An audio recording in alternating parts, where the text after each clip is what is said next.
Material का सबसे छोटा पार्टिकल मॉलिक्यूल, और हर मॉलिक्यूल में एक जैसी फिजिकल केमिकल प्रॉपर्टीज होती हैं, लेकिन मॉलिक्यूल भी किससे बनता है? एटम से, और हर एटम की अलग अलग फिजिकल और केमिकल प्रॉपर्टीज होती हैं, और जब वो कंबाइन होकर मॉलिक्यूल बनता है तो उसकी प्रॉपर्टीज अलग हो जाती हैं। लेकिन एटम बेसिकली एलिमेंट्स के होते हैं, और जितने तरह के एटम इस दुनिया में मिलते हैं, इस नेचर में मिलते हैं, उतने ही हम एलिमेंट्स मानते हैं। ये एटम होता है।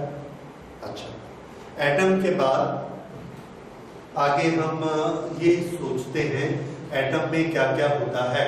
इलेक्ट्रिसिटी में हमने पढ़ा है, बाकी चैप्टर्स में भी हमने पढ़ा है कि एटम में इलेक्ट्रॉन्स होते हैं, और ये इलेक्ट्रॉन ही रीजन है इलेक्ट्रिक चार्ज का।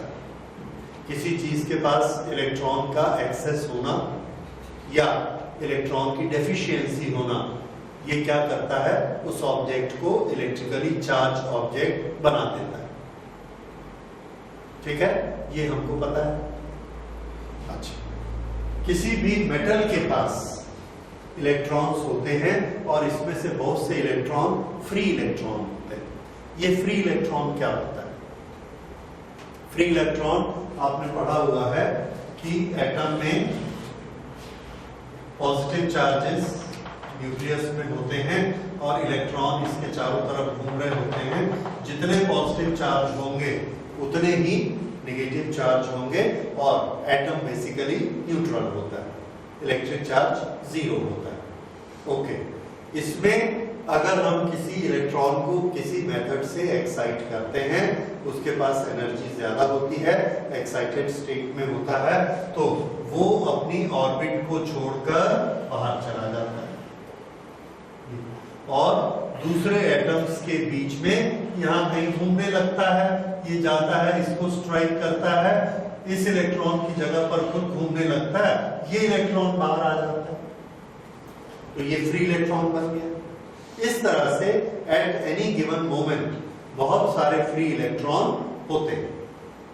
ये किसमें ज्यादा होते हैं? मेटल्स। तो मेटल के पास बहुत सारे फ्री इलेक्ट्रॉन होते हैं, और मेटल के अंदर वो फ्री इलेक्ट्रॉन ऐसे घूम रहे होते हैं, अपनी थर्मल एनर्जी के कारण थर्मल वेलोसिटी से चल रहे होते हैं। ये हमने पहले कंडक्टर में पढ़ा, इलेक्ट्रिसिटी में पढ़ा। लेकिन एक चीज आप देखेंगे कि ये इलेक्ट्रॉन अपनी सरफेस को छोड़ के बाहर नहीं जाते। क्या बता सकते हैं क्यों नहीं जाते? यदि वो फ्री इलेक्ट्रॉन हैं, चल रहे हैं, अपने एटम को छोड़ चुके हैं, तो सरफेस को छोड़ के क्यों नहीं जाते?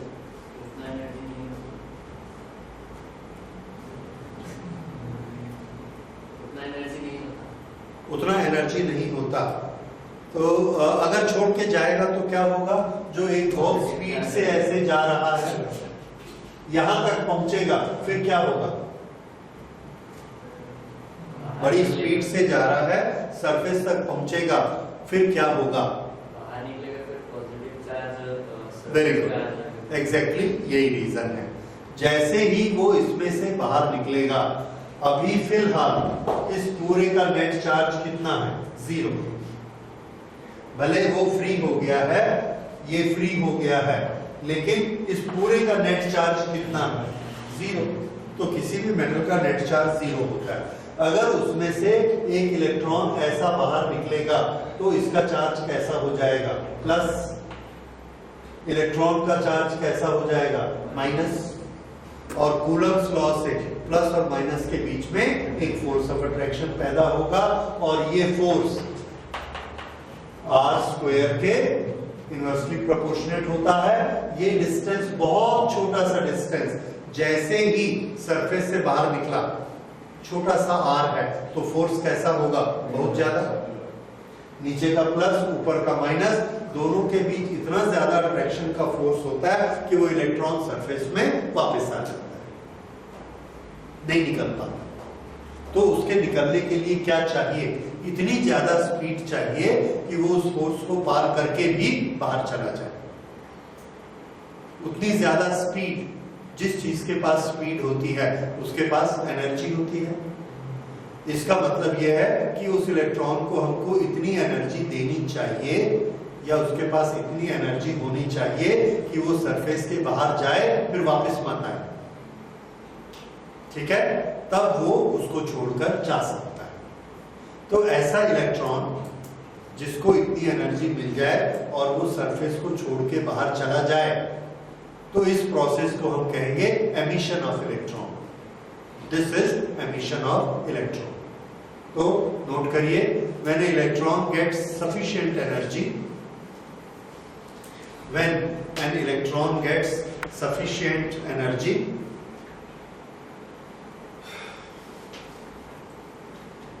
it leaves the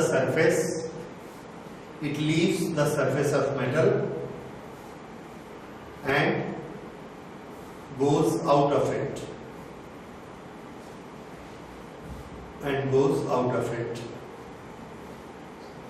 This process is known as electron emission. This process is known as electron emission.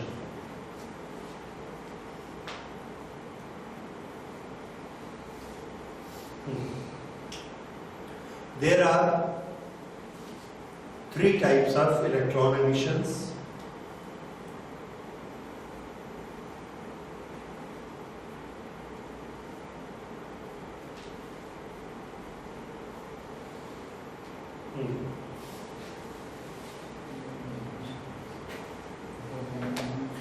पहले एक और चीज लेते हैं। इसको जब हम एनर्जी देते हैं तो ये बाहर निकलता है। एनर्जी की वो वाली क्वांटिटी जो हम इसको देंगे, जिसके कारण ये सरफेस के बाहर निकल जाएगा, उस एनर्जी की क्वांटिटी को हमने एक नाम दिया।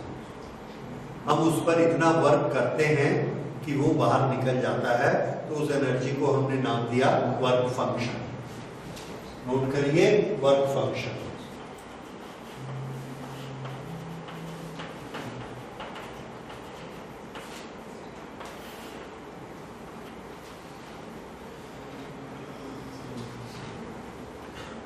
ओके, हमने क्या देखा कि जब हम कॉपर मेटल लेते हैं तो उसके एक इलेक्ट्रॉन को कुछ एनर्जी देते हैं तो वहां से वो इलेक्ट्रॉन बाहर निकल आता है। लेकिन वो जो एनर्जी हमने दी वो थी 4.65 इलेक्ट्रॉन वोल्ट कॉपर के केस में। लेकिन जब हम पोटेशियम लेते हैं तो हमको सिर्फ 2.30 इलेक्ट्रॉन वोल्ट एनर्जी देनी पड़ती है, इलेक्ट्रॉन बाहर निकल आता है।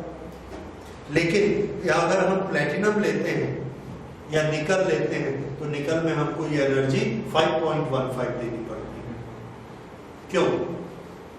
अलग अलग मेटल में इलेक्ट्रॉन को सरफेस से बाहर निकालने के लिए हमको अलग अलग अमाउंट की एनर्जी देनी पड़ती है। ये जो एनर्जी हम उसको देते हैं बाहर निकालने के लिए, उस पर वर्क करते हैं बाहर निकालने के लिए, इसका हमने नाम क्या रखा? Work function. ये वर्क फंक्शन हर एक में से निकाल तो इलेक्ट्रॉन को रहे हैं, पर अलग अलग क्यों है? क्योंकि मेटल अलग अलग है।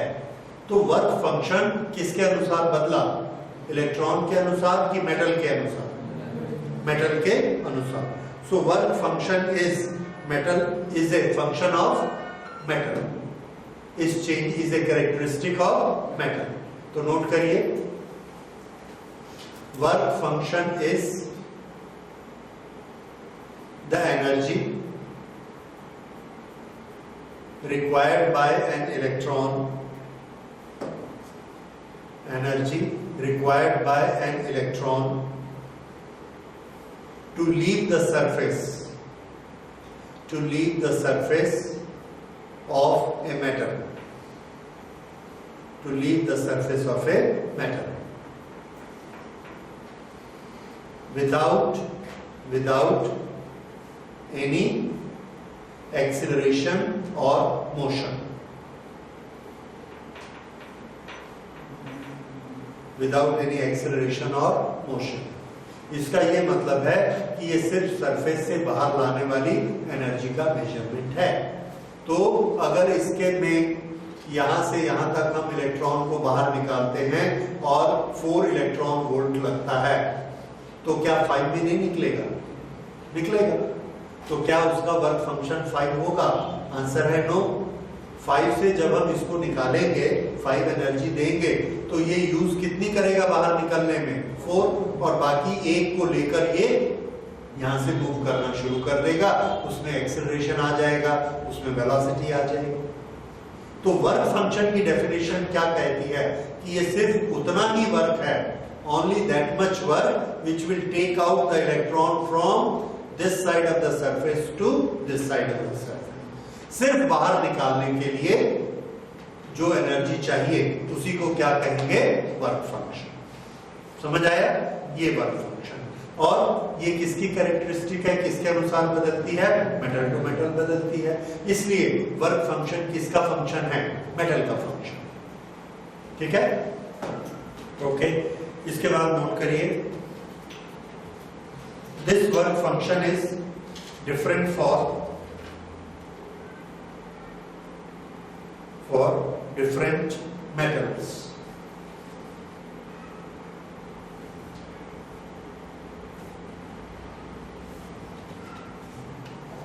It is lowest for cesium, it is lowest for cesium 2.14 electron volt,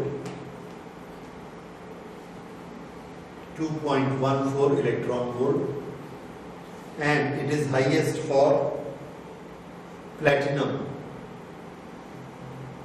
it is highest for platinum 5.65 electron volt, 5.65 electron volt।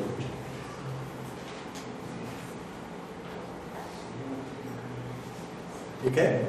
और एक दो चीजों के आप लिख सकते हैं, नोट कर लीजिए। Copper 4.65 electron volt,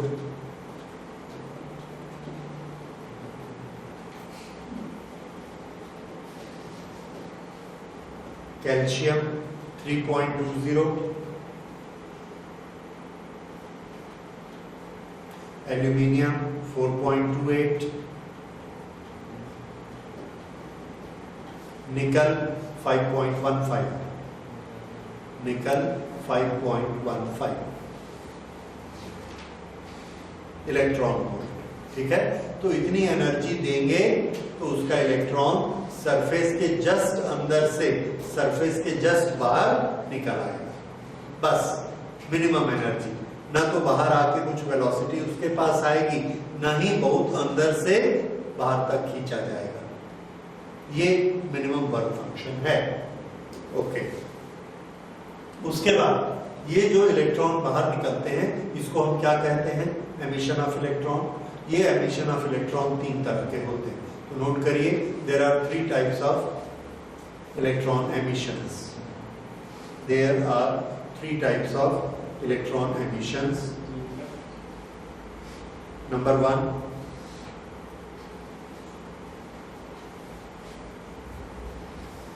thermionic emission.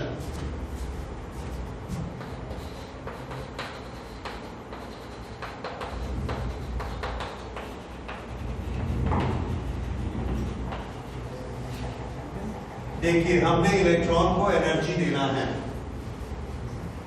Energy बहुत से फॉर्म में हम दे सकते हैं, जिसमें एक फॉर्म है हीट। इसको हीट करेंगे, सब इलेक्ट्रॉन्स को एनर्जी मिलेगी। इतनी जब एनर्जी हो जाएगी कि एक इलेक्ट्रॉन की एनर्जी, किसी भी इलेक्ट्रॉन की एनर्जी वर्क फंक्शन से ज्यादा होगी, तो वो क्या करेगा? सरफेस छोड़ के बाहर निकल जाएगा। ये जो एमिशन हुआ, ये क्या कहलाएगा? Thermionic emission. तो नोट करिए, when energy is given in the form of heat, when energy is given in the form of heat and it is more than work function, and it is more than work function, then electron comes out, then electrons come out from the surface, electrons come out of the surface This emission is called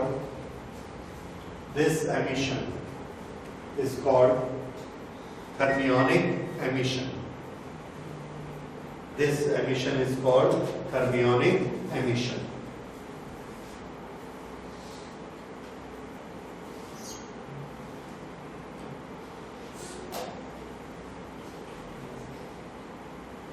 Okay. Number 2.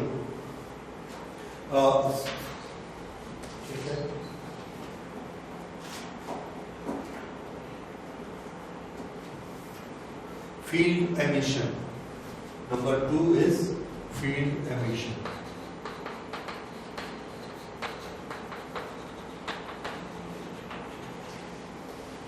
Electron का charge negative होता है, इसके अंदर ये सब electron है negative charge के।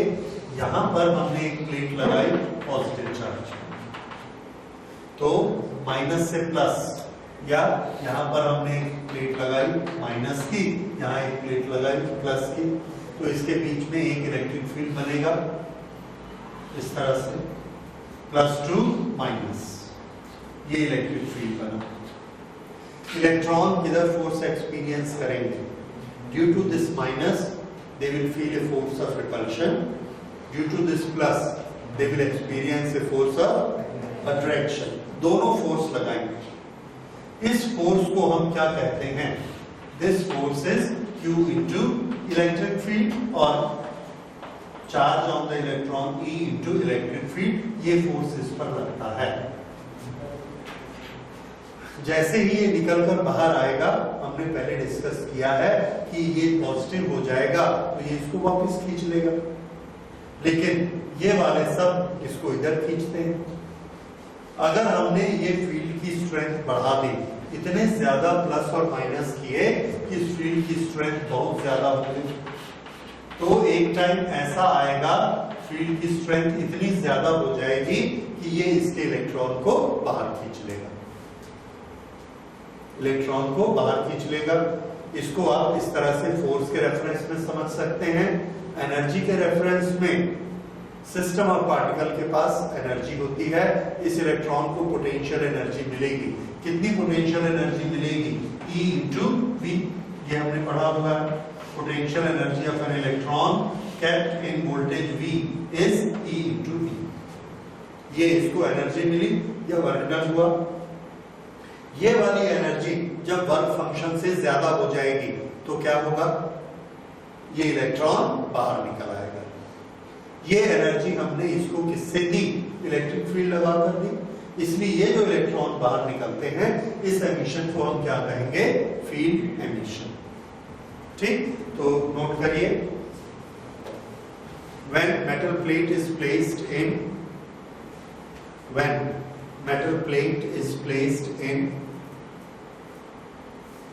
a very strong electric field,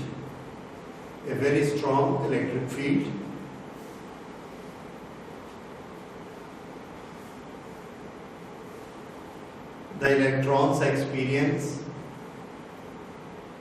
force,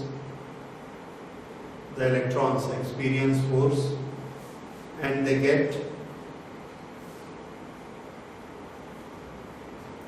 get energy. U is equal to E into V. Energy U is equal to E into V. If this energy is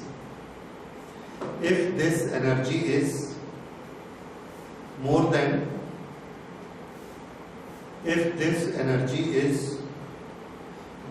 work function,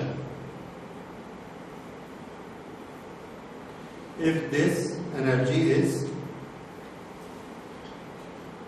more than work function, then electron will come out.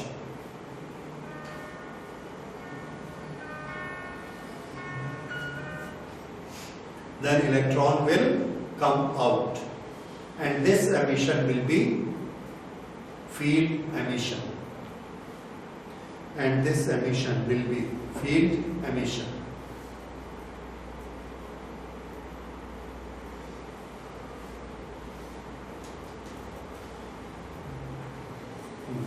Next, number 3, photoelectric emission.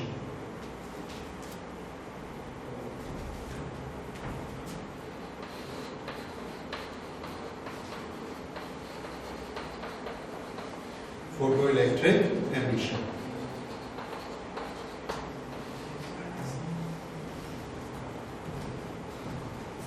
When radiation of a suitable frequency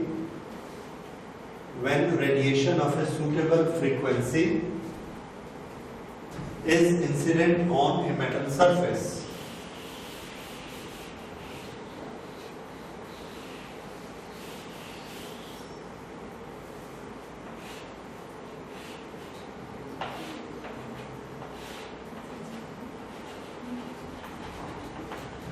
when radiation of a suitable frequency is incident on a metal surface, the electrons get energy more than work function. Electrons get energy more than work function, and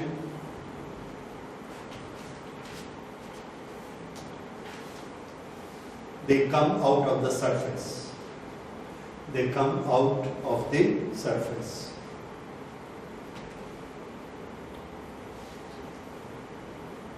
This emission is known as photoelectric emission. This emission is known as photoelectric emission.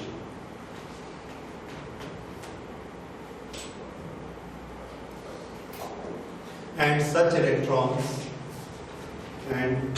electrons are known as photoelectrons.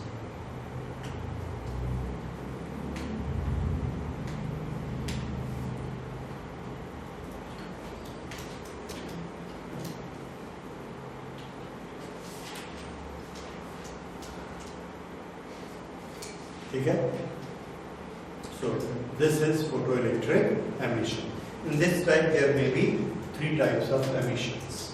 In emissions में अब हमने जो study करना है that is photoelectric emission. तो next title लिखिए photoelectric effect.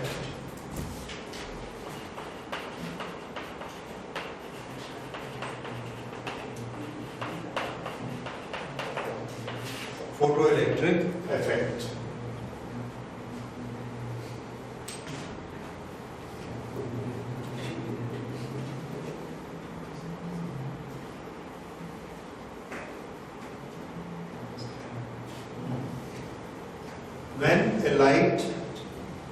When a light beam is incident on a metal surface,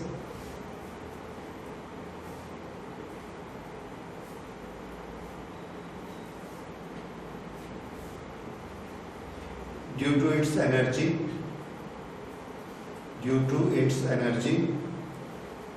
the electrons are emitted out.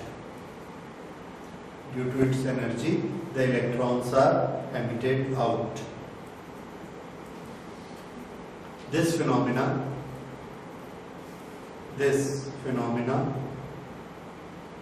is called photoelectric effect.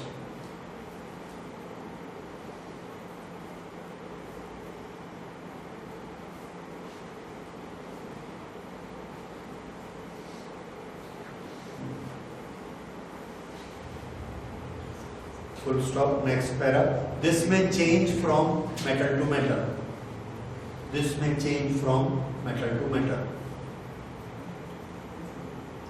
There are some photosensitive metals.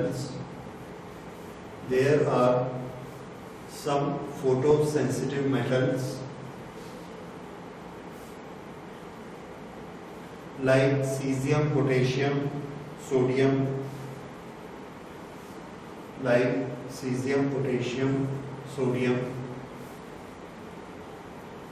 In which electrons are emitted by visible light, by visible light. But in metals like zinc,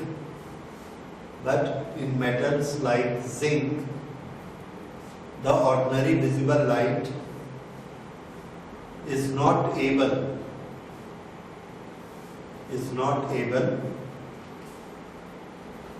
to emit out the electron.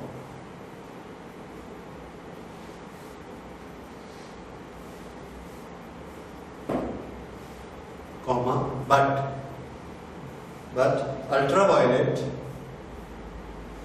ultraviolet light is good enough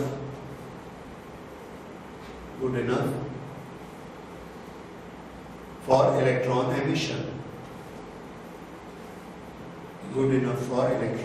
emission.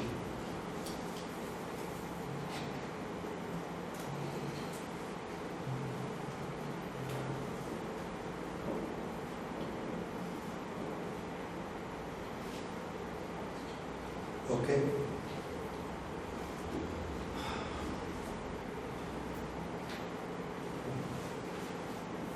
Next लिखिए concept of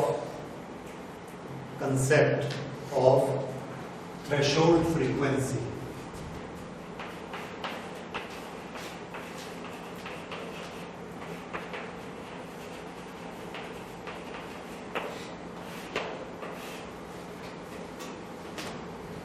concept of threshold frequency.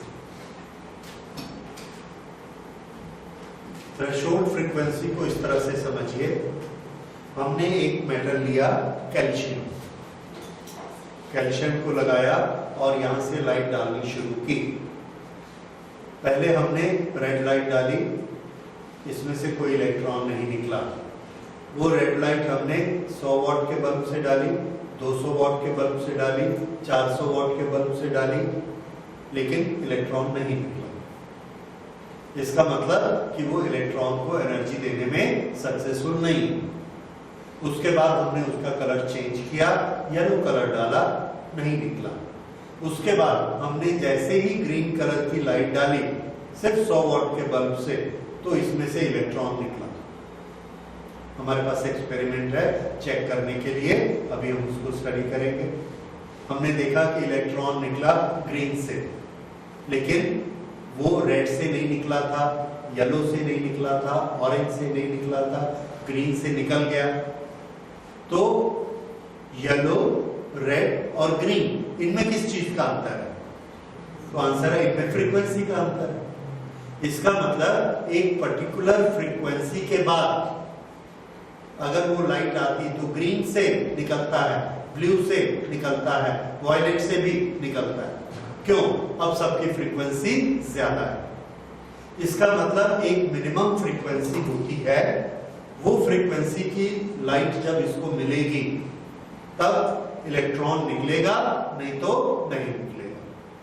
उससे कम frequency की light आप दीजिए, भले 100 what दीजिए, 200 what दीजिए, 500 what दीजिए, वो नहीं निकलेगा। ये वाली जो मिनिमम फ्रीक्वेंसी होती है जिससे इलेक्ट्रॉन बाहर निकल सकता है, वर्क फंक्शन उसको मिलेगा और वो बाहर निकलेगा, ये वाली फ्रीक्वेंसी कहलाती है थ्रेशोल्ड फ्रीक्वेंसी। थ्रेशोल्ड मतलब किनारा। अगर फ्रीक्वेंसी इससे कम होगी तो इलेक्ट्रॉन उस एनर्जी को लेके एब्जॉर्ब कर लेगा, बाहर नहीं निकलेगा। अगर फ्रीक्वेंसी इससे ज्यादा होगी तो वो एनर्जी इतनी हो जाएगी कि वो बाहर निकल आएगा। इसलिए ये वाली फ्रीक्वेंसी क्या बनी? Threshold frequency. ठीक है, तो नोट करिए, threshold frequency for a given metal is minimum frequency of that light, minimum frequency of that radiation which will just emit out which will just emit out the electron without giving it any velocity. Without giving it any velocity. ठीक है? This is represented by nu naught. Represented by nu naught. A photon having light of this frequency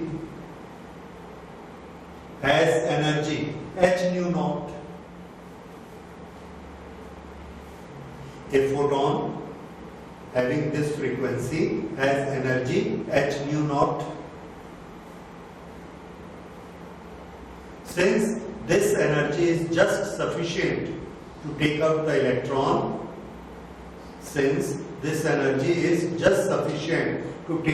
electron, this is work function. This is work function, phi naught. So we get this relation, phi naught is equal to h nu naught, where phi naught is equal to work function, h Planck's constant, mu naught is threshold frequency.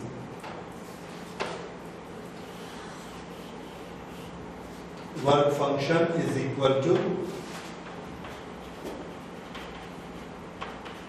Planck's constant into threshold frequency.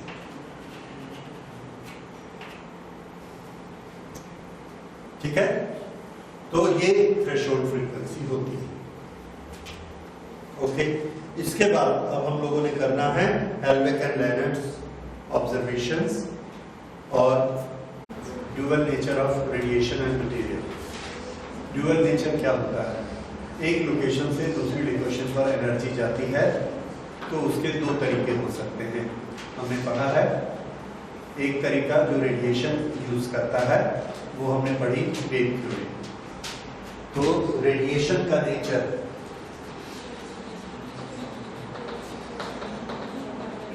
कैसा होता है? Waves. इन waves के पास क्या होता है? और दूसरा material का नेचर, मटेरियल या पार्टिकल नेचर. मटेरियल में क्या चीज चलती है? पार्टिकल. ओके, इस फॉर्मेट में हमने देखा रेडिएशन जब होता है उसमें एक चीज होती है वेव फ्रंट. जैसे पानी की लहरें उठती हैं तो उसका वेव फ्रंट बनता है. जितना ऊंचा वेव फ्रंट बनेगा उतनी ज्यादा उसमें एनर्जी होगी. उसकी इंटेंसिटी किस पर डिपेंड करती है? एम्पलीट्यूड पे. वेव्स, इन वेव्स के पास वेवलेंथ होती है. तो वेव्स के पास वेवलेंथ होती है, एम्पलीट्यूड होता है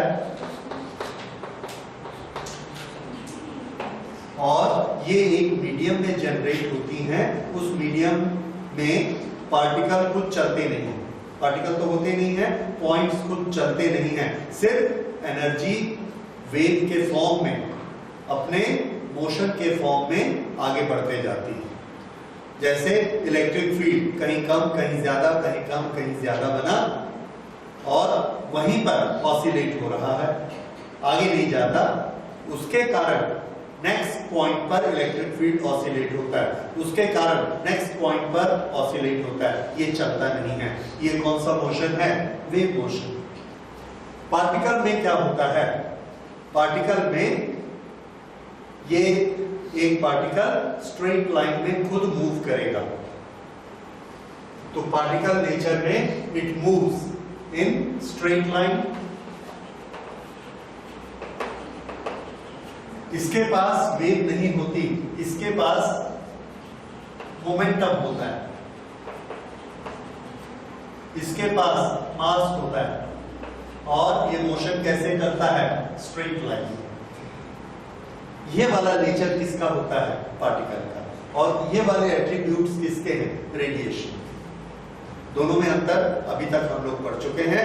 पूरा मैकेनिक्स हमने किसका पढ़ा था? पार्टिकल्स का। और वेव थ्योरी हमने किसकी पढ़ी थी? रेडिएशन। ओके, ये दोनों चीजें हमने पढ़ी हैं। और अब हम ये स्टडी कर रहे हैं कि लाइट का नेचर कैसा होता है। तो लाइट का नेचर अभी तक हमने पढ़ा है, वेव्स के फॉर्म में रेडिएशन आगे बढ़ता है। हमारे पास उसका प्रूफ है। प्रूफ ये है कि लाइट की वेव्स में क्रेस्ट भी होते हैं, ट्रफ भी होते हैं। दो सोर्सेस से अगर लाइट वेव्स आती हैं एक ही स्पॉट पर, तो दोनों आने के बावजूद उस स्पॉट पर डार्कनेस हो सकती है। ये हमने किस में पढ़ा? यंग्स एक्सपेरिमेंट में, कि दो तरफ से वेव्स आती हैं, फिर भी वो स्पॉट कैसा हो जाता है? डार्क हो जाता है, क्योंकि एक तरफ से क्रेस्ट आता है और एक तरफ से ट्रफ आता है। ओके, तो ये वेव का नेचर होता है। तो हमने अभी तक ये स्टडी किया कि लाइट जो ट्रेवल करती है वो वेव के नेचर से ट्रेवल करती है। अगर वेव के नेचर में ट्रेवल करती है तो उसकी एनर्जी किसके प्रोपोर्शनेट होगी? एम्पलीट्यूड के प्रोपोर्शनेट होगी। जितना ज्यादा उसका एम्पलीट्यूड होगा वेव का, उतनी ज्यादा उसमें एनर्जी होगी। ठीक है, ये एक चीज हमको समझ में आई। ये वेव ने हमने प्रूव किया हुआ है, या वेव थ्योरी का ये एक पार्ट है कि एनर्जी एम्पलीट्यूड के प्रोपोर्शनेट होती है। ओके, अब इसके बाद हम लोगों ने एक एक्सपेरिमेंट किया। ये एक्सपेरिमेंट हेल्बेक ने एक्सपेरिमेंट किया रदरफोर्ड के गाइडेंस में।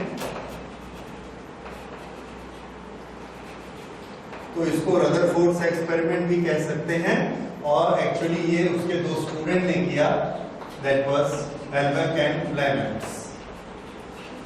इन्होंने एक्सपेरिमेंट किए, पर उसकी रीजनिंग रदरफोर्ड ने की कि उसका मीनिंग क्या निकाला जाए।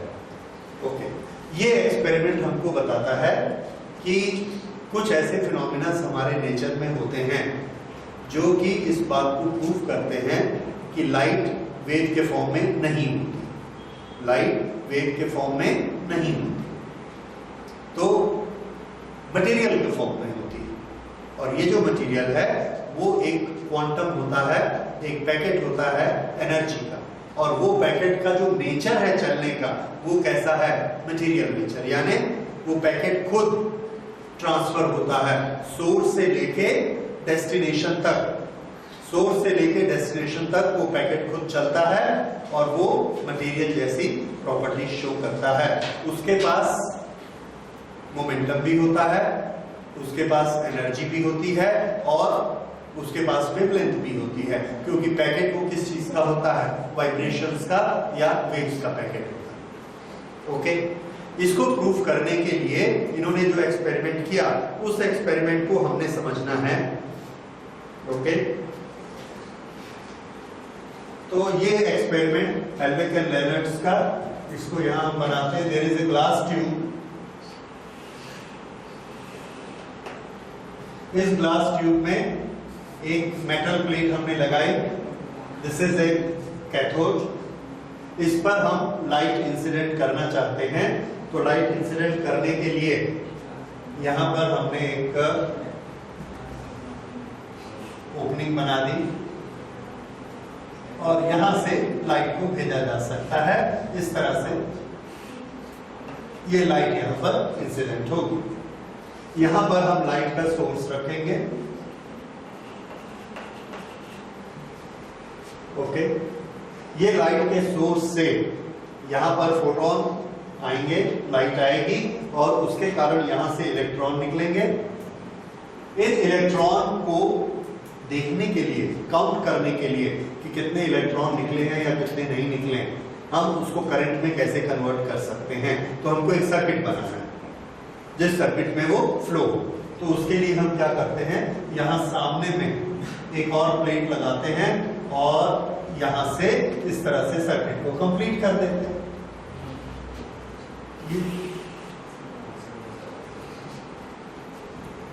अब अगर यहां से इलेक्ट्रॉन निकलेंगे तो एक चीज देखिए, यहां से अगर इलेक्ट्रॉन इजेक्ट हुआ, इस प्लेट में से यहां से इलेक्ट्रॉन यहां आ गया, तो इस इलेक्ट्रॉन के पास कौन सा चार्ज होता है? माइनस। जब यहां से माइनस चार्ज निकल गए तो इस प्लेट का चार्ज कैसा हो जाएगा? पहले ये न्यूट्रल था, न्यूट्रल में से नेगेटिव चार्ज वाले इलेक्ट्रॉन निकल गए, तो अब इसके पास कैसा चार्ज बचा? पॉजिटिव। तो ये यहां पर इस तरह से पॉजिटिव हो गया। अब अगर ये पॉजिटिव हुआ यहां पर, तो ये पूरा तार कैसा हो गया? पॉजिटिव। ये वाली प्लेट भी कैसी हो गई? पॉजिटिव, क्योंकि इससे जुड़ी हुई है। ये प्लेट भी कैसी बन गई? पॉजिटिव। अब यहां से जो इलेक्ट्रॉन यहां पर आया है ये नेगेटिव है और ये प्लेट पॉजिटिव है, तो नेगेटिव इलेक्ट्रॉन किधर जाएंगे? पॉजिटिव प्लेट की तरफ। तो ये नेगेटिव इलेक्ट्रॉन ऐसे जाने शुरू कर देंगे, ऐसे जाते हैं, फिर इसमें से इधर जाएंगे, फिर इधर आएंगे, फिर इधर जाएंगे, फिर इधर जाएंगे और यहां पॉजिटिव में आ जाएंगे। इस तरह से जितने इलेक्ट्रॉन निकलेंगे वो इलेक्ट्रॉन इस रास्ते से वापस आ जाएंगे। अब कितने इलेक्ट्रॉन निकले हैं उसका मेजरमेंट करने के लिए हम इसके रास्ते में एक एम्पियर मीटर लगा देते हैं। यहां पर ये हमने मिली एम्पियर मीटर लगा दिया, क्योंकि हमको मालूम है कि करंट इसके प्रोपोर्शनेट होती है NeAV। ये N is what? Number of electrons. तो जितने इलेक्ट्रॉन्स जाएंगे उतनी ये करंट हमको ज्यादा दिखाएगी। ओके। इस तरह से इस सोर्स से जब लाइट आती है तो इलेक्ट्रॉन निकलेंगे या नहीं निकलेंगे हमको कैसे पता चलेगा? इसमें करंट फ्लो होगी या नहीं होगी। अगर करंट फ्लो हो रही है तो इलेक्ट्रॉन जा रहे हैं, और नहीं फ्लो हो रही तो नहीं जा रहे हैं। ओके। अब हम इनको कुछ एक्स्ट्रा पुश देना चाहते हैं, इन इलेक्ट्रॉन को एक्स्ट्रा एनर्जी देके खींचना चाहते हैं, तो हम क्या करते हैं? इस सर्किट के बीच में बैटरी लगा देते हैं। यहां पर बैटरी लगा देते हैं तो हम कभी इसको पुश करना चाहेंगे, कभी पुल करना चाहेंगे, यानी कभी अट्रैक्ट करना चाहते हैं, कभी रिपेल करना चाहते हैं। अट्रैक्ट करने के लिए ये पॉजिटिव होना चाहिए और रिपेल करने के लिए इसको नेगेटिव होना चाहिए। ये दोनों अरेंजमेंट प्रोवाइड करने के लिए हम यहाँ पर एक छोटा सा अरेंजमेंट बनाते हैं। ये एक रोटर स्विच होता है, इस रोटर स्विच को हमने बैटरी से लगा दिया। ये एक रियोस्टेट है और यहां पर हमने बैटरी लगाई।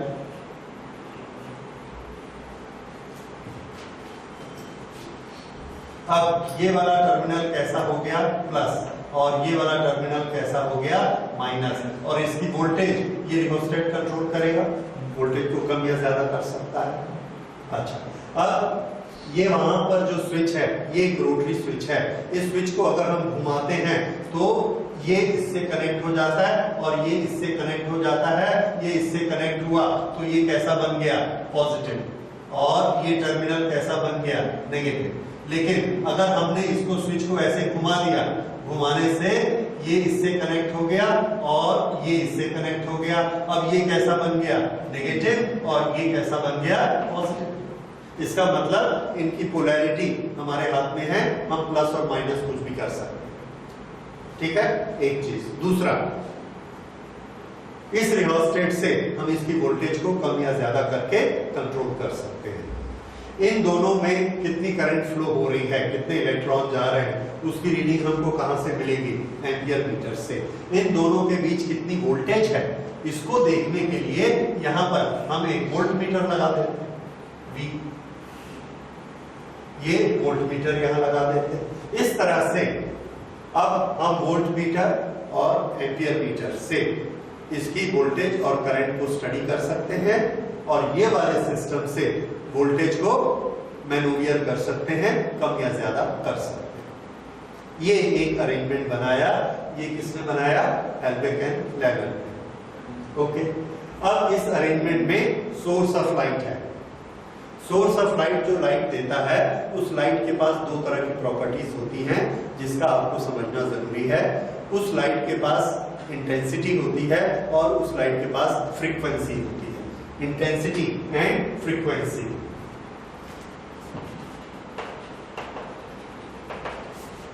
Intensity and frequency. अगर लाइट की इंटेंसिटी अलग अलग होती है हमको कैसे पता चलता है? तो इन दोनों के समझिए, अगर हम 100 वॉट का बल्ब लगाते हैं तो कुछ चमक आएगी, 200 का लगाएंगे तो डबल आएगी, ज्यादा आएगी, 500 का लगाएंगे तो और ज्यादा आएगी। तो ये जो चीज हम चेंज कर रहे हैं ये कौन सी प्रॉपर्टी चेंज हो रही है? तो आंसर है ये इंटेंसिटी चेंज हो रही है, इंटेंसिटी। ठीक है, तो इंटेंसिटी में हम क्या करते हैं? पावर को, बल्ब की पावर को चेंज करते हैं, तो इंटेंसिटी चेंज होती है। इंटेंसिटी चेंज करने के और भी तरीके हो सकते हैं। एक रूम में हमने विंडो एक पल्ला खोला, उसका लाइट आ गई अंदर, 2 पल्ले खोल दिए और ज्यादा लाइट आ गई, तो क्या बढ़ गई? Intensity in the room has increased. इस तरह से हम इंटेंसिटी को बढ़ा सकते हैं। अच्छा, उसके बाद फ्रीक्वेंसी क्या होता है? फ्रीक्वेंसी चेंज हुई नहीं हुई हमको कैसे पता लगेगा? तो आंसर है फ्रीक्वेंसी पर कलर डिपेंड करता है। तो अगर लाइट का कलर बदल रहा है तो उसका मतलब क्या बदल रही है? उसकी फ्रीक्वेंसी बदल रही है। तो अगर हम येलो बल्ब लगाएंगे, उसको निकाल के उसकी जगह ग्रीन बल्ब लगाएंगे तो फ्रीक्वेंसी बदल गई। ठीक है, फ्रीक्वेंसी बढ़ गई उसकी। सबसे ज्यादा फ्रीक्वेंसी वायलेट की, सबसे कम फ्रीक्वेंसी रेड की। ओके, तो ये फ्रीक्वेंसी से मतलब कलर, इंटेंसिटी, पावर। अब अगर हमने 100 वॉट का ग्रीन बल्ब लगाया और फिर 200 वॉट का ग्रीन बल्ब लगाया तो हमने क्या चीज चेंज की है? फ्रीक्वेंसी या इंटेंसिटी? इंटेंसिटी चेंज की है, फ्रीक्वेंसी नहीं चेंज की क्योंकि कलर वही है। अच्छा, फिर से अगर हमने 100 वॉट का येलो बल्ब लगाया है और 20 वॉट का ग्रीन बल्ब लगाया है तो फ्रीक्वेंसी किसकी ज्यादा है? ग्रीन की। और इंटेंसिटी किसकी ज्यादा है? येलो की, क्योंकि वो 100 वॉट का है। तो ये इंटेंसिटी और फ्रीक्वेंसी में डिफरेंस होता है। This point is clear? अब इसमें हम एक्सपेरिमेंट शुरू करते हैं। एक कंसेप्ट हम लोग पहले कर चुके हैं, दैट इज थ्रेशोल्ड फ्रीक्वेंसी। यहां ऊपर से जो लाइट हम डालते हैं, ये लाइट जब हम डालना शुरू करते हैं तो रेड से शुरू करते हैं, उसके बाद ऑरेंज, फिर येलो, फिर ग्रीन, ऐसा अलग अलग फ्रीक्वेंसी को बढ़ाते चले जाते हैं। तो हम क्या देखते हैं कि इसमें से जो करंट हमको दिखाई देती है, एक पर्टिकुलर फ्रीक्वेंसी आएगी तो करंट दिखेगी, उससे नीचे की फ्रीक्वेंसी में करंट नहीं आती। वो वाली फ्रीक्वेंसी क्या कहलाती है? Threshold frequency. ठीक है, और उसका रिलेशन हमने किससे किया था? वर्क फंक्शन से। वर्क फंक्शन क्या है? That minimum energy which is required to jump across the surface, वो वर्क फंक्शन होता है। ओके, तो ये रिलेशन आप पहले कर चुके हैं। Work function phi naught is equal to h nu naught. अच्छा, अब हमने एक ऐसी फ्रीक्वेंसी चुनी। देखिए, 2 तरह की फ्रीक्वेंसीज हैं। एक थ्रेशोल्ड फ्रीक्वेंसी के नीचे जिससे इलेक्ट्रॉन नहीं निकलते, एक थ्रेशोल्ड फ्रीक्वेंसी के ऊपर जिससे इलेक्ट्रॉन निकलते हैं। हमने वो फ्रीक्वेंसी चुनी जो थ्रेशोल्ड फ्रीक्वेंसी से ज्यादा है, तो इलेक्ट्रॉन निकलेंगे। अब उस फ्रीक्वेंसी को, जैसे मान लो वो ब्लू लाइट है और ब्लू से इलेक्ट्रॉन निकल रहे हैं, अब ब्लू की पावर हम बढ़ाते चलेंगे।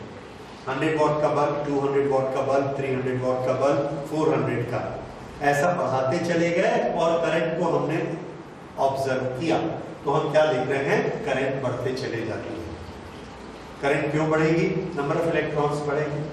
इसका ये मतलब है कि करंट, जो फोटो इलेक्ट्रिक करंट है, ये किस पर डिपेंड करती है? इंटेंसिटी पर डिपेंड करती है कि उसकी क्वांटिटी कितनी होगी। और इसका हमने ग्राफ बनाया। ये ग्राफ इस तरह का बना, करंट आई और ये इंटेंसिटी, करंट और ये इंटेंसिटी। Intensity of light. जैसे जैसे इंटेंसिटी बढ़ाते हैं करंट बढ़ते चले जाती है and we get a particular graph like this. ये स्ट्रेट लाइन ग्राफ हमको क्या बताता है कि इंटेंसिटी और करंट दोनों एक दूसरे के डायरेक्टली प्रोपोर्शनेट होते हैं। जितनी इंटेंसिटी बढ़ेगी उतनी ज्यादा करंट बढ़ेगी। अब ये इंटेंसिटी ऑफ लाइट है, okay, let me correct it.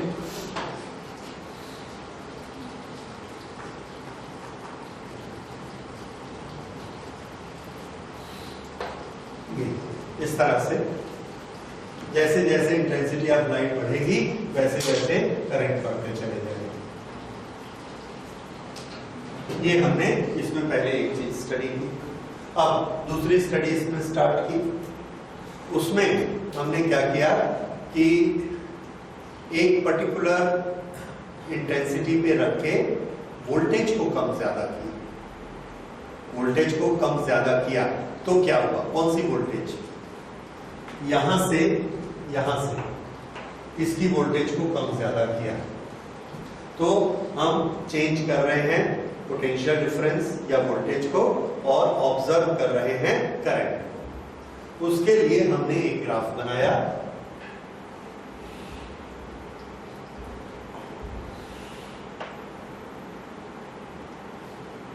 यहां पर वोल्टेज जो V हमने अप्लाई किया और यहां पर current, photo electric current, photo electric current. जब हमने कोई भी वोल्टेज नहीं दी थी तब भी ऑटोमेटिकली थोड़ी सी करंट फ्लो हो रही थी। वो करंट मान लीजिए इतनी करंट थी, यहां तक इतनी करंट थी। अच्छा, जो इसके प्लस इससे कनेक्ट हो गया था उसके कारण ये इलेक्ट्रॉन इधर आए थे और करंट फ्लो हो रही थी। वो करंट की ये वैल्यू है। अच्छा, अब हमने इसको प्लस से जोड़ दिया। ये ऐसे प्लस इससे जुड़ गया। अगर प्लस इससे जुड़ गया तो ये इन इलेक्ट्रॉन्स को और खींचेगा। जो इलेक्ट्रॉन यहां नहीं पहुंच पा रहे थे कम एनर्जी के कारण, अब वो भी पहुंचना शुरू कर देते। अगर वो इलेक्ट्रॉन भी पहुंचना शुरू कर देंगे तो नंबर ऑफ इलेक्ट्रॉन्स इंक्रीज होगा और करंट इंक्रीज हो जाएगी। तो जब हम प्लस V को प्लस की तरफ बढ़ाते हैं तो हम क्या देखते हैं कि ये करंट थोड़ी सी इंक्रीज हो गई, फिर और इंक्रीज हो गई, फिर और इंक्रीज हो गई, फिर इंक्रीज नहीं हुई। एक पर्टिकुलर वैल्यू पर जाकर वो स्टेबल हो गई। ओके, ये हमने देखा पॉजिटिव का रिजल्ट कि ये ऐसा जाएगा और एक जगह जाके ये करंट अब और ज्यादा नहीं बढ़ेगी और इससे ऊपर नहीं जाती है। जो करंट अब और ऊपर नहीं जाएगी और ज्यादा नहीं बढ़ेगी उस वैल्यू को हम कहा करते हैं सैचुरेशन वैल्यू। तो ये क्या बन गई? Saturation current.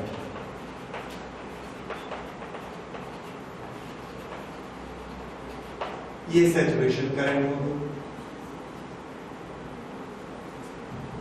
ओके, अब हमने इसकी पोलैरिटी चेंज की। इसको प्लस की बजाय इसको अब हमने माइनस दिया, माइनस, और प्लस इधर कर दिया। जैसे ही इसको माइनस किया इसने इनको रिपेल करना शुरू किया। रिपेल करने से करंट कम होते गए और इसको कम होते चले गए।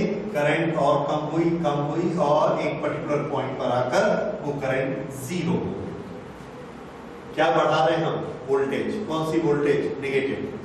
तो इसकी नेगेटिव वोल्टेज हम जैसे जैसे बढ़ाते चले जाते हैं करंट कम होते जाती है। एक पर्टिकुलर वैल्यू नेगेटिव वोल्टेज की आती है जब यहां से एक भी इलेक्ट्रॉन इधर नहीं आ पाता, करंट जीरो हो जाती है। वो वाली जो वोल्टेज होती है जिस पर करंट जीरो हो गई, this voltage will be known as stopping voltage.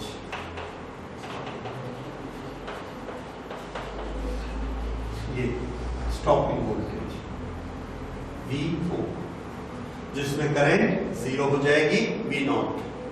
सो ये इसकी स्टॉपिंग वोल्टेज आ गई।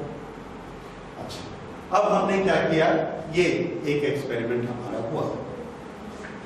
अब इसी में हमने बल्ब को चेंज कर दिया। बल्ब को चेंज करके जो 100 वॉट का बल्ब था उसकी जगह 200 वॉट का बल्ब लगा दिया।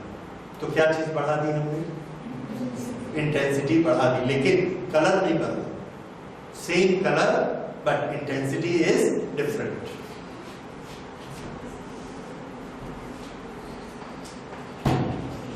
Same frequency, intensity different.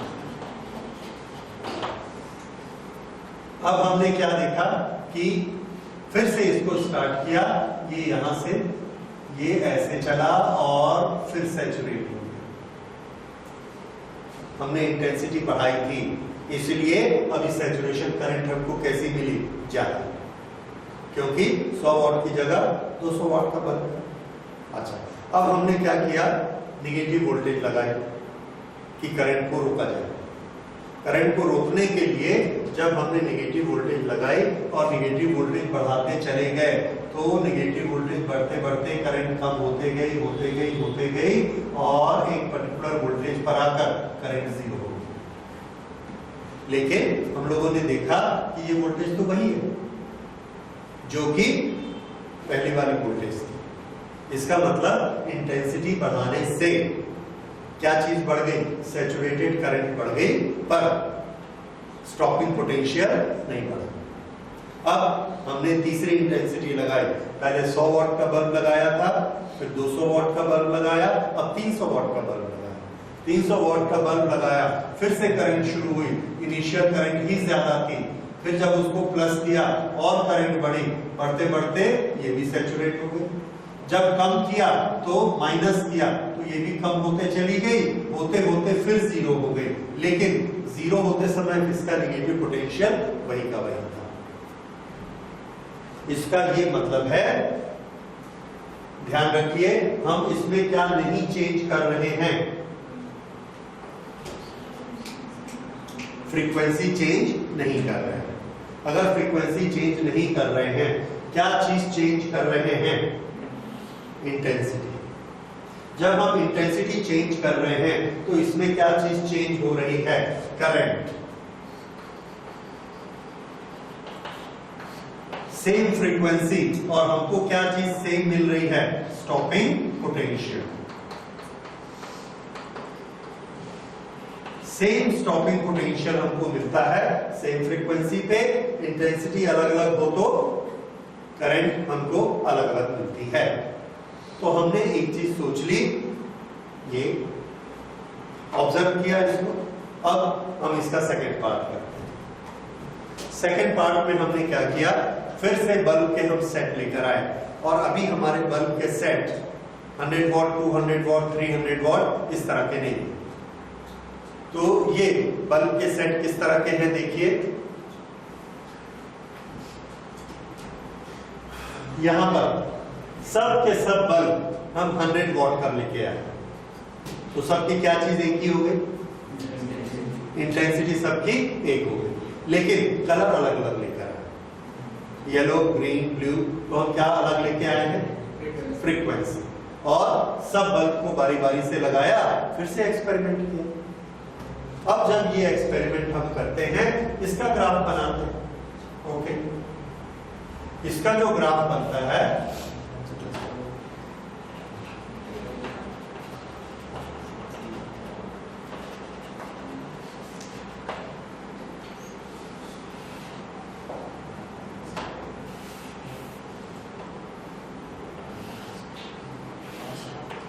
इसका ग्राफ हमने देखा, पहले एक फ्रीक्वेंसी लगाई u1, ये एक फ्रीक्वेंसी लगाई और ये इसका ग्राफ बन गया,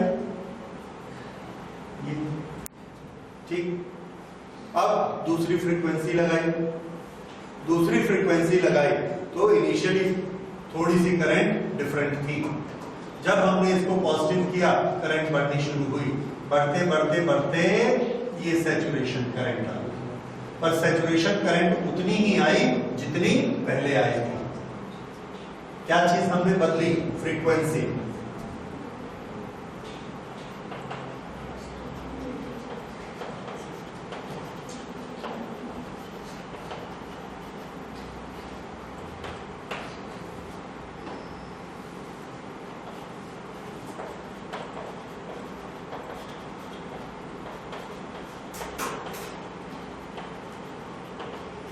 सभी बल्ब 100 वॉट के थे, कलर सबका अलग अलग था। एक फ्रीक्वेंसी के लिए ये हमको पहला ग्राफ मिला, फ्रीक्वेंसी नंबर 1 के। यहां पर आकर करंट 0 हो गई, तो ये वाला पोटेंशियल क्या है? V0, ये उसकी वैल्यू आ गई। अब इसके बाद हमने दूसरा कलर लगाया, उसका ग्राफ बनाया। वो ग्राफ में भी सैचुरेशन करंट उतनी ही हाई, लेकिन जब नेगेटिव वोल्टेज दी तो हम क्या देखते हैं कि स्टॉपिंग पोटेंशियल, ये वाला पोटेंशियल इस करंट को नहीं रोक पाया, हमको पोटेंशियल बढ़ाना पड़ा। ये वाला पोटेंशियल आया तो इसने इस करंट को रोका। 2, 1। तो जब हम फ्रीक्वेंसी को 2 कर देते हैं तो हम क्या देखते हैं कि स्टॉपिंग पोटेंशियल नंबर 2 पे आके रुका, लेकिन इंटेंसिटी उतनी। फिर हमने तीसरा बल्ब लिया, अब ब्लू कलर का लिया, तीसरी फ्रीक्वेंसी ली तो उसका ग्राफ भी ऐसा बना। यहां से स्टार्ट हुआ, वोल्टेज को बढ़ाया, वोल्टेज को बढ़ाने से सेम इंटेंसिटी, और वोल्टेज को कम किया, वोल्टेज को कम करने से करंट कम होते गई, और ये दोनों वोल्टेज निकल गई, करंट 0 नहीं हुई। हमको और ज्यादा वोल्टेज देनी पड़ी, तब जाकर करंट 0। तो ये वाला फ्रीक्वेंसी 1 के लिए VO था, ये फ्रीक्वेंसी 2 के लिए, और ये फ्रीक्वेंसी 3। लेकिन तीनों बल्ब के लिए, तीनों लाइट के लिए इंटेंसिटी सैचुरेटेड कैसी मिली हमको? सेम। तो हमने फ्रीक्वेंसी चेंज की थी, इंटेंसिटी चेंज नहीं की थी। रिजल्ट में हमको क्या मिला? Current not change. कौन सी current? Saturated current not change. और क्या चीज चेंज हुई? Stopping potential change.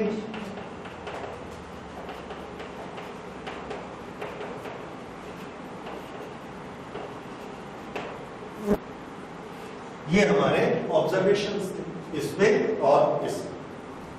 ये दो तरह के।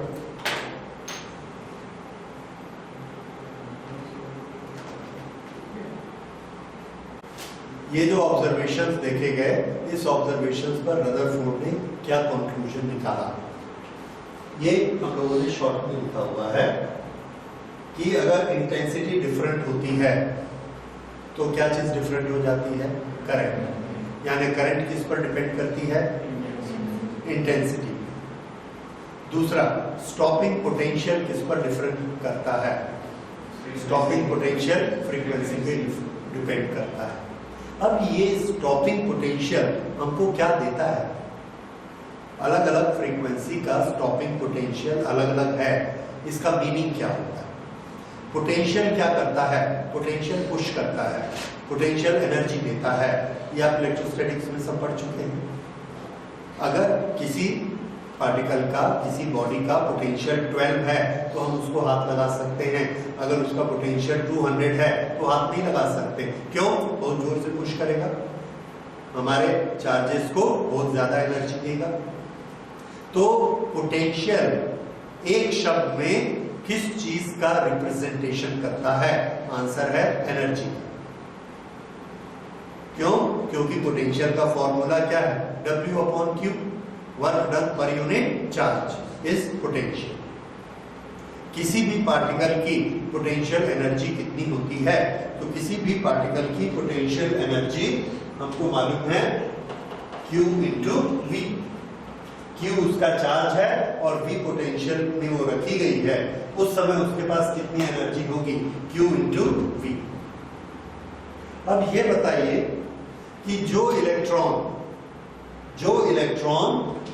इस वोल्टेज से रुक गया 1 से, और जो इलेक्ट्रॉन इससे रुका, इन दोनों में से किसके पास एनर्जी ज्यादा होगी? 1 वाले के पास कि 2 वाले के पास? 2 वाले के पास, क्योंकि ये पोटेंशियल ज्यादा है। ये पोटेंशियल मान लो 4 है तो ये 5 है। पहले केस में जब फ्रीक्वेंसी 1 थी तो इलेक्ट्रॉन को रोकने के लिए हमको कितना नेगेटिव पोटेंशियल लगाना पड़ा? -4 वोल्ट। दूसरी बात, दूसरी फ्रीक्वेंसी से जब इलेक्ट्रॉन निकल के आ रहे थे तो हमने ये देखा -4 वोल्ट से नहीं रुका, तो हमको -5 वोल्ट करना पड़ा, तब जाकर वो रुका। तो दूसरे इलेक्ट्रॉन की एनर्जी ज्यादा हुई कि कम हुई? फिर से सोचो, पहले इलेक्ट्रॉन को -4 वोल्ट ने रोक दिया रिपेल करके, दूसरे इलेक्ट्रॉन को -4 वोल्ट नहीं रोक सका, -5 वोल्ट से रोका गया, तो उसकी एनर्जी कैसी थी? ज्यादा थी। तीसरा इलेक्ट्रॉन जो आया ν3 वाला, वो -4 से भी नहीं रुका, -5 से भी नहीं रुका, -6 वोल्ट से जाके रुका। इसका मतलब उसकी एनर्जी और ज्यादा थी। इसका मतलब एनर्जी किस पर डिपेंड करती है? फ्रीक्वेंसी पर डिपेंड करती है। इसका और प्रूफ क्या है? पहले एक्सपेरिमेंट में हमने क्या चीज सेम रखी थी? फ्रीक्वेंसी। अगर फ्रीक्वेंसी सेम रखी थी और सबको रोकने वाला पोटेंशियल एक समान था, अगर सबको रोकने वाला पोटेंशियल एक समान था तो सबकी एनर्जी कैसी थी? सेम। क्यों? पहला बल्ब हमने लगाया 100 वॉट का, दूसरा 200 वॉट का, तीसरा 300 वॉट का, लेकिन तीनों से जो इलेक्ट्रॉन निकले, फोटो इलेक्ट्रॉन निकले, उसको -4 वोल्ट ने रोक लिया, भले वो 100 वॉट का बल्ब हो, 200 का हो या 300 का हो। इसका ये मतलब है कि जो इलेक्ट्रॉन निकलता है, जिसको लाइट ने एनर्जी दी, और जो इलेक्ट्रॉन निकलता है उसकी एनर्जी किस पर डिपेंड करती है? इंटेंसिटी पर या फ्रीक्वेंसी पर? सोचिए, उसकी एनर्जी किस पर डिपेंड करती है? फ्रीक्वेंसी पर डिपेंड करती है। क्यों? जब हम फ्रीक्वेंसी बदलते हैं तो हमको ज्यादा वोल्टेज देनी पड़ती है रोकने के लिए। अगर हम फ्रीक्वेंसी नहीं बदलते तो एक ही वोल्टेज पर सभी लाइट्स रुक जाती हैं, भले 100 वॉट की रहे, 200 की रहे, 500 की रहे। इसका मतलब है कि इंटेंसिटी अगर 100, 200, 500 कितनी भी आप करिए, जो इलेक्ट्रॉन निकलेगा उसकी एनर्जी सेम रहेगी, उसकी एनर्जी सेम रहेगी। अगर उसकी एनर्जी सेम रहेगी तो फिर करंट बढ़ती क्यों है? तो आंसर है क्योंकि नंबर ऑफ इलेक्ट्रॉन्स ज्यादा निकलेंगे, इसीलिए। लेकिन हर एक इलेक्ट्रॉन के पास एनर्जी कैसी होगी? ज्यादा होगी। ठीक है, फिर से, हर एक इलेक्ट्रॉन की एनर्जी किस पर डिपेंड करती है? Frequency. Total number of electrons कितने निकलेंगे ये किस पर डिपेंड करता है? इंटेंसिटी। ये दो चीजें हमको यहां से मेन पता लगी।